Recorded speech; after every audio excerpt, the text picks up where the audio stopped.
tu as vu la version Moussousou, et le langage de chercher la paix avec tous, sans laquelle personne verra la gloire de Dieu. Est-ce que vous avez dit que on est un chrétien, mais quand c'est l'ibota na bino, l'amour wana, moko ba attribution ya nzambe, na kati na ya yo ezate. Mon bien na chrétien, na se dépouiller, na ta yaya o mata lola te na quoi na ba foulard, na ba robe te. Na kati ba foulard na ba robe na ozolata. So il bote mano eza disposé te, o tikala. So ki moko ba attribution ya nzambe. L'amour. Parce que Galates chapitre 5 verset 22 lobby, le fruit de l'esprit, c'est l'amour. Dans Ézéchiel chapitre 3, verset 20. Si un juste se détourne de sa justice, éternel Dieu mettra le pied devant lui et il pourra. Ce qui a évité quand on a ce qui a évité que nous avons la bac.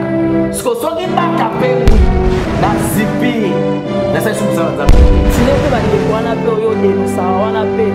Mais tu m'as fait. Dans la sodomie. Il y a quoi à permettre entre les mariés de dire à madame bon. Ah, c'est tout à fait normal. C'est un acte d'abomination. Aïe, bien. Et ça, dans le chapitre 1er, parce qu'il y a un commerce traité, mais à ça. Il y a tout ça là. Avant de balayer sa mère, elle a fait ça le lot dans un négation.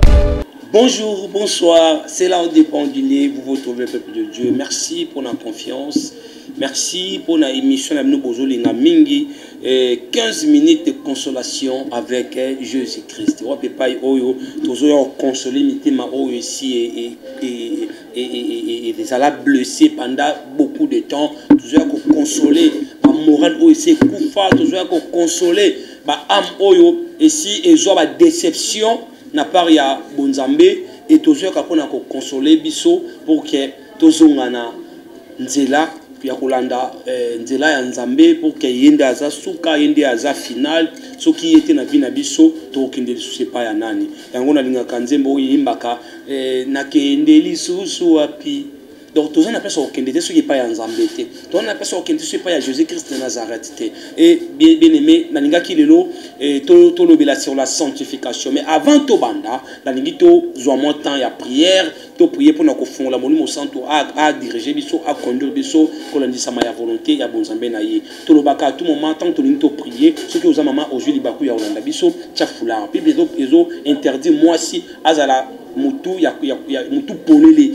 Devant Mokeli. Ils ont interdit mon bali à la chapeau to bonnet devant Mokeli. Donc à tout moment, quand vous avez la Bible, si vous avez moi si la tafoula, si vous avez mon bali, l'on la chapeau, l'on la bonnet bandana pour que tout le temps ma commis en Zambie, l'on singeli. Il y a un moto côté en profondeur, la ligne to bonnet là. Kanga monsieur Skizwamio, éternel Dieu de grâce, tant de père au péché, merci pour un moment opportun. Éternel Dieu de grâce, tous abanani pour nakolo baliboso ya peuple na yo, ceux qui ngolu na yo te mo santo alola.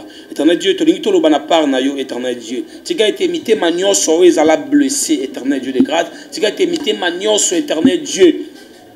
Oh isa 8 ans dans na condamnation et souffrance, éternel Dieu à travers parole oyo koyana moment oyo sika été mo santo alola mitema ekangwama yo kangula ka mo santo alola yango to tiki moment opportun ou entre tes saintes mains banda na biso enchaîner na biso éternel Dieu yo pe osuki na biso parce que yo mo bandi yo pe mosuki si yango to pesi o merci sika été éternel Dieu moment oyo ezala moment oyo yo ko utiliser moko na mosusu par le nom de Jésus-Christ nous avons ainsi prié. Amen.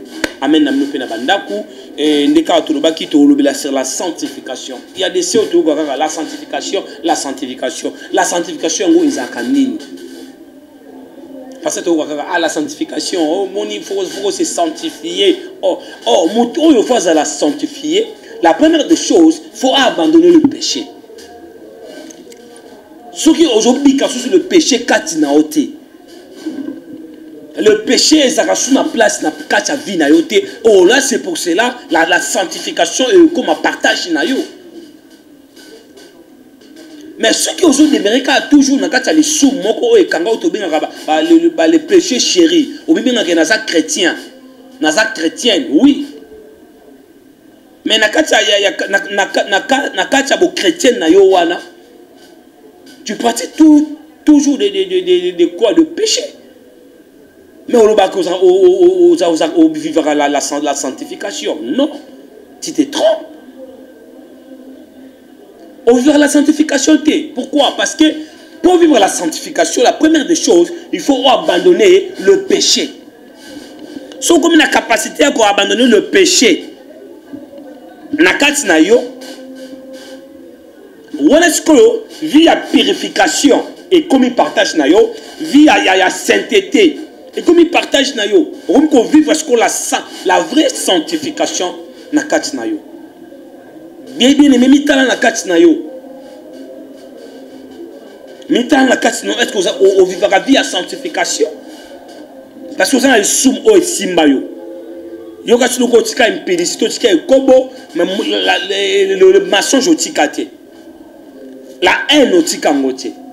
Mais le bac va vivre la sanctification. Quelle sanctification yo vivre? Quelle sanctification? La sanctification exact faut au lié banane. Au comprendre venir Jésus-Christ sur la terre à Salaki parce que il y a un modèle nabiso. Si on a la capacité à comprendre venir Jésus-Christ sur la terre, ah là il faut vivre la même vie. On continue à la sanctification. Mais ce que tu comprendre que venir Jésus-Christ ça marchait qui n'ango sur la terre. Venir au marché n'ango, mais on pas un chrétien. Quel chrétien ozolo lobela? Exemple nous anan. Jésus-Christ tu es anan. Ce qui exemple nous Jésus-Christ le seul Jésus-Christ de Nazareth. Mais quelle vie jusqu'à présent? Quelle vie? Vini yo demeurer nango. Mais obeta tout le que na la sanctification. Na lo bango tout maka ko beti la biso tout le que yo priaka. Oh, ça là fort, bah tu vas comprendre que tu yo bon on a de vrai. Bible celui qui est en Jésus-Christ, il est devenu une nouvelle créature. Et makamuna nyoso est comme yasika. Quelle vie? Oyo demeurer nango jusqu'à petit lelo, quelle vie? Sanctification c'est un processus. Et ça t'a à se consacrer à Dieu. Ami bonzi et pas Nzambé. Et à bon il soumu parce que se consacrer à Dieu et ça croire le péché. Donc via ma soumu au péché ngum kongobité na via ma soumu souté. Na se consacrer na Nzambé. C'est le quoi de la Nzambé na masumba yo kanate bavanda ate. Jamais mtoroza na kati ya lisumu na kati ya bonzambe. Alors quelle vie oyo vivre, oyo mener sur la terre? Via sanctification, via sainteté. Mais obeta tout que yo chrétien. Mais le soum moko ozana ngwana o, ba masum o sala wana o ikanga vino, o ko tika ngote. Mais obeta tout que vivre via sanctification. Et on a maintenant quelle sanctification oyo o demira nango. Toko lo Bible te ça pour tanga makomi na Nzambe. Toko tanga na Lévitique 11 verset 45.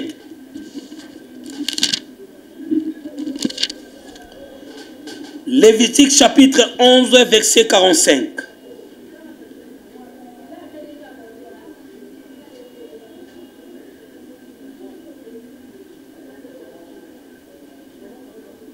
Je lis au nom puissant de notre Seigneur Sauveur Jésus-Christ.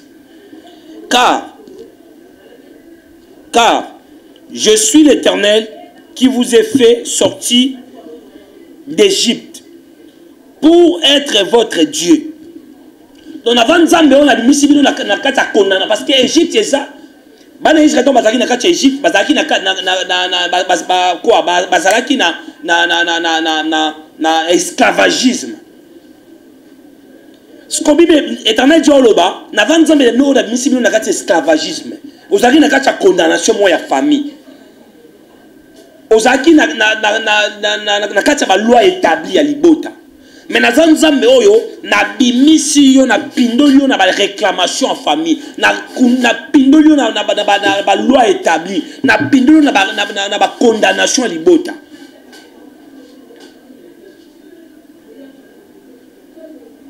Naza nzambe na bino. Soyez donc saints car je suis saint. On nzambe oyo ngolo na biso nini que naza ndam na capacité parce que bien aimé, et ça la mutu mokote ana capacité longola on a kata lisumu ana capacité longola kata ba condamnation à famille. Il y a des scènes na famille ba bala ate. Et des scènes ba bala ma quoi ma bote yakate. Ba pesa bango chance ya libala bo bala na ba so ma bota ba kanga. Il y a des scènes joie na musala mais au jour na mbongo wana te. Au sala na yo de mona ke au sala ka tu vis bien.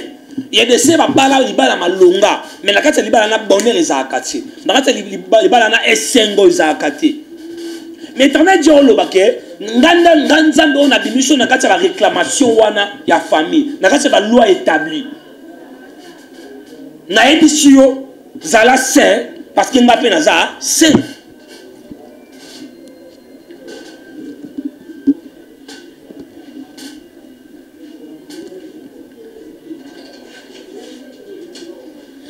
Na souscription na quoi na souscription na 45 pour te comprendre en mieux. Éternel Dieu a recommandé monsieur tous à la saint mutu face à la saint la sanctification ou na bible lobela o Éternel Dieu solo baké na nzambo na bimission na kati ba loi na kati ba condamnation na kati molili ya ténèbres libota na bino na recommander aux à la saint nzamba za zobate bible bi a son daka le cœur et le rang ya nakata bon moto ya yel makam oyo mo sa lobby yo mo yebite nzamba yebi yango avant yo mais alors il recommande ya revivre nakata vie à sanctification a recommander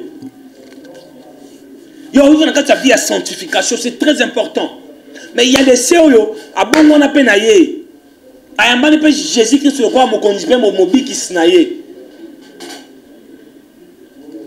Mais encore vivre la sanctification, c'est pourquoi Jésus-Christ a le quoi sauveur naïe. En tout cas, Jésus-Christ, c'est jamais le quoi Seigneur.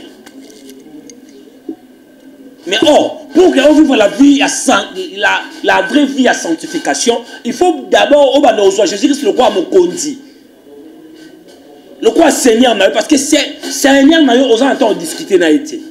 Alors, il y a marché dans la sanctification.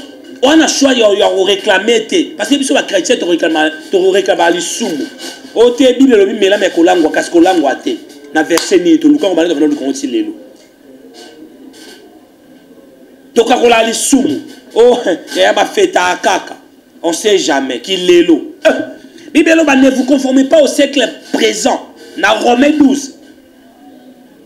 Ne vous conformez pas au siècle présent mais soyez transformés par le renouvellement de l'intelligence. La Bible recommande que tout se conformer à la maman les capsules lélo mais il y a un qui lélo mais la Bible recommande que se conformer à la maman et à lélo mais on va la transformer dans le renouvellement de l'intelligence. Yoka qui lélo ok dans le félo est-ce que nous qui mélange zambi quand on sur la vidéo à le moni Ozola nangat, ozola na basali na ba oteya. Ozan ki pesa ki manzanza nzambete. Est-ce que vous avez souci à vivre une vraie vie à sanctification wana? Ma vie au mena wana ya ba boîte ya ba vie dans la vie aux ayo et puis ça connaît. Au monde qui au perdre noka énergie, au perdre chance, au ba chance na au ça la bloquer. Il y a des CO qui sont en train de là. Tant que l'homme est là, on a parmi bateaux qui la chance. On a la chance. Pourquoi? Parce que l'homme a ça là. L'homme a ça là. On dit que on a une chance. On a besoin de vie à débauche. On a vie à impudicité. On a vie à tonga. On a vie à haine. On voit que basemence wana eza ya nzambe te eza ya satana ata moma aotrouve basemence na ye epa na yo aozwa accès okota otravaille ayiba o chance mamosalaka esimbaa te obeli okota ndako tamsu olalandanga yo mosala nzambe to mwana nzambe nyonso olandanga okota ndako obela maladi moko boye eza parce que ozwa na kati ya sanctification te eza cause elo omo bosala kolo apinisa yo tokola tika diable a travaillé na vie parce que nga loba ngo à tout moment te atako tu diable ngo yemo ko alinga lia yo nga zwa yo alongolo na mokili so nzamba bino olongolo te Job a souffert na ba te so za muta souffrir le quoi Job sur la terre mais le quoi la permettre diable a soit molimo ya Job atika ko kufa te par diable. Donc, attends, tu as combattre yo. Attends, condition de quoi, mais ce que tu as mon avis à sanctification. Et ça batunde bazali corona yango. Te mitala bien. Tikela nzambe azo enseigner yo.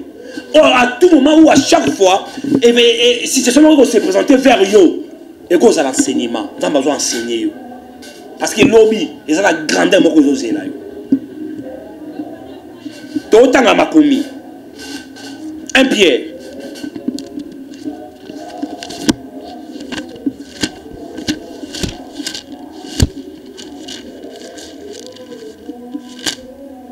Un Pierre combien? Un Pierre 1,16.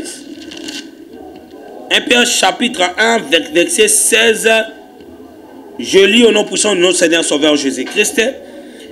Car voici ce que Dieu dit dans l'Écriture. Yoka. Et là-bas, Talao Zamba Lobi Nakatia Yamakomi. Soyez saints car moi je suis saint. Comment est-ce que l'on a bactérie comme la sanctification? Pourquoi? Alors, car voici ce que Dieu dit dans l'Écriture.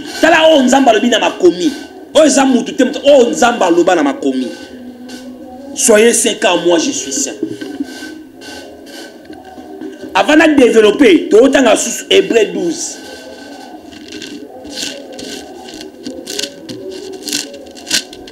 Hébreu chapitre 12, verset 14. Je lis au nom puissant de notre Seigneur Sauveur Jésus-Christ. Faites tous vos efforts pour être en paix. Bon, ça, la maca, sinon, ça peut nous en kimia. Vos efforts pour être en paix. Bon, ça, la maca, si na bino. Na maca, si na bino, bon, ça, la pobo, bon, ça, la kimia.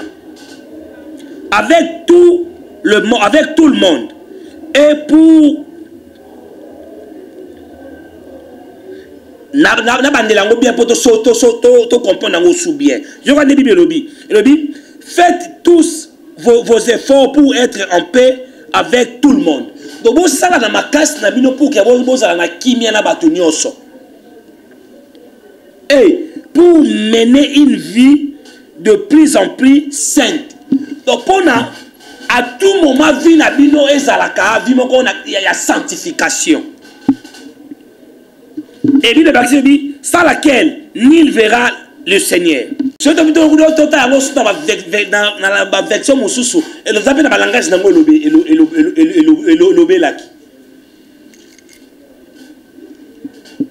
cherchez la paix avec tous, sans laquelle personne verra la gloire de Dieu. Est-ce que vous avez dit que vous avez dit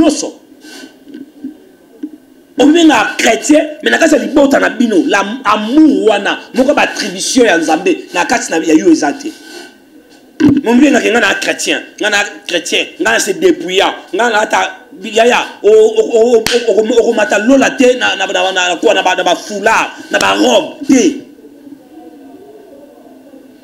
na kasa ba foulard na ba robe na ozolata so y motema no eza disposé te o tikala. Ce qui m'a l'attribution à Nzambé, l'amour.